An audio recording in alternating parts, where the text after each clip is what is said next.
They said she was a thinker. But no one ever told Maya that thinking too much could feel like drowning with your feet on the ground.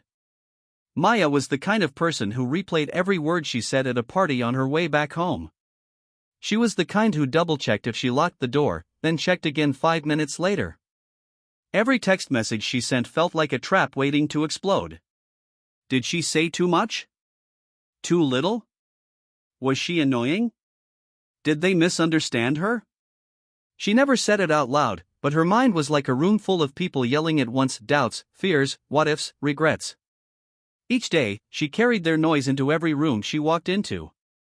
Smiling on the outside. Exhausted on the inside. One evening, after a long, frustrating day at work and a spiral of self-doubt that left her in tears, Maya decided to take a walk. It wasn't planned. She just needed air, not fresh air, but quiet air.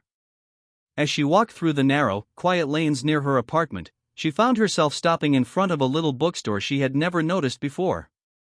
The sign read, "The Quiet Corner, Books, Tea, and Peace."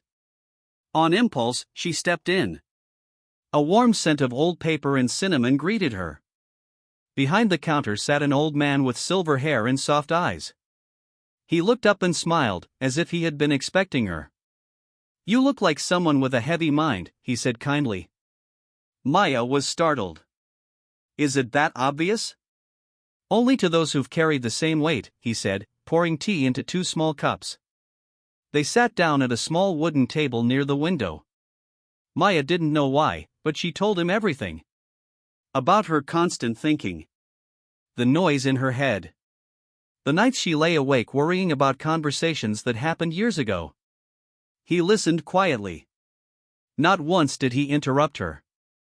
When she was done, he reached behind the counter and brought out a single blank notebook. On the cover, it said in gold letters, "Empty spaces." "I want you to write in this," he said. "But not what you think. Write what you feel. Every morning and every night. Just 1 page. And when your mind begins to spin, open the book and write." Maya hesitated. "Will this stop me from overthinking?" "No," he said gently. "But it will give your thoughts a home. A place to rest. Right now, they have nowhere to go, so they keep bouncing inside you." She took the notebook, thanked him, and left. That night, Maya wrote for the first time, not a journal entry, not a list, not a plan. Just words, raw and unfiltered. "I feel tired. I feel like I can't breathe sometimes. I feel like I'm not enough. I feel like I need to be perfect, or else people will leave." It was messy. But it was real. Days turned into weeks. Every morning, she wrote 1 page. Every night, another. Sometimes just a sentence. Sometimes a whole storm of feelings. And slowly, her thoughts began to quiet. Not because they stopped coming, but because they were finally being heard. She also began setting limits. 10 minutes a day to worry about whatever she wanted, but only 10. After that, she would go for a walk, read, or do something with her hands.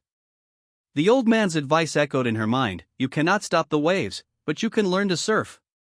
One morning, Maya looked in the mirror and noticed something surprising. Her eyes looked calmer. She was still her, but lighter. Freer. She had started learning to live in the now instead of the what if. A few months later, she returned to the bookstore to thank the old man. But the shop was gone. In its place stood a bakery. She asked the owner if they knew where the quiet corner had gone. "There's never been a bookstore here," the owner replied, confused. "At least not in the past 10 years. Maya smiled. She didn't question it. Maybe peace doesn't always come from answers. Maybe it comes from stillness. From learning that not all thoughts need to be chased.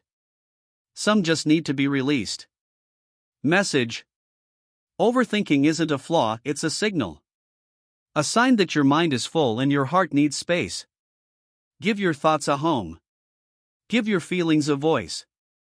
And above all, remember, peace isn't found by controlling every thought.